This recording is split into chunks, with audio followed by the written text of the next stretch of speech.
পদ্ম, কেমন আছো তুমি? ভালো। কোথায় ছিলে এতদিন? ছিলাম। সেই যে গেলে আর দেখা নেই। তোমার হাজবেন্ডের সাথে সব মিটমাট হয়ে গেছে?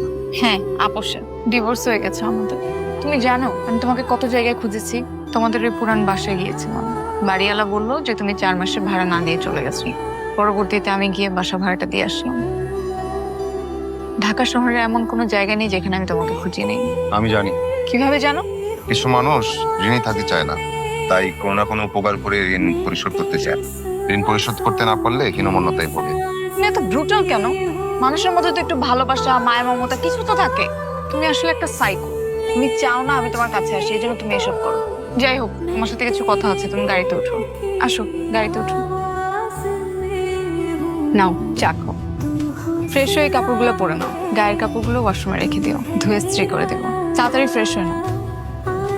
ডিনারে কি খাবে আজ? নারকেল পোলাও, গরুর কারি, রূপচাঁদা ফ্রাই। কাকা, আজকে রান্নাটা যেন খুব ভালো হয়। তারপর স্যার, ফ্রেশ হয়ে কেমন লাগছে? কেমন যেন অস্বস্তি লাগছে। বলি দেওয়ার প্রাণীর মতো ফিল হচ্ছে। মনে হচ্ছে কোনো জল্লাদ ছুরিতে শান দিচ্ছে আর আমি প্রস্তুত হচ্ছি। একটু সৌজন্যতা প্রকাশ করলে কি ক্ষতি হয়ে যায় তোমার? জন্মের সময় মা মনে হয় এক ফোঁটাও মধু দেয় না তোমার মুখে। একটা কথা বলি, কিছু মনে করো না। তোমার কি একবার আমার কথা মনে পড়ে না? পথিকের পূর্বাশ্রমের কথা মনে রাখতে নেই, এটাই পথিকের সাধনা। উদ্দেশ্যহীনের উদ্দেশ্যে যাত্রা আমাদের। পথিকের বুঝি গন্তব্য থাকে না?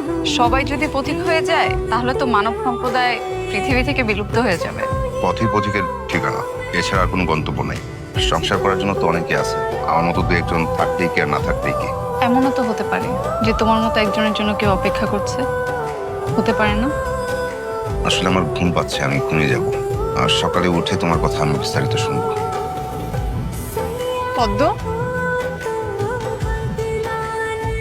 ইরা, ক্ষমা করো। তোমার কাছে নিজেকে আবদ্ধ করতে পারলে আমার চেয়ে বেশি খুশি হয়তো কেউ হতো না। কি করব বলো? পথিকের পথই ঠিকানা, এর বাইরে কোনো গন্তব্য নেই। সংসার করার জন্য তো অনেকেই রয়েছে, আমার মতো দু চারজন থাকলেই কি আর না থাকলেই কি। মেঘ যেমন ভারহীন ছুটে বেড়ায়, আমিও তেমন ভারহীন ছুটে বেড়াই।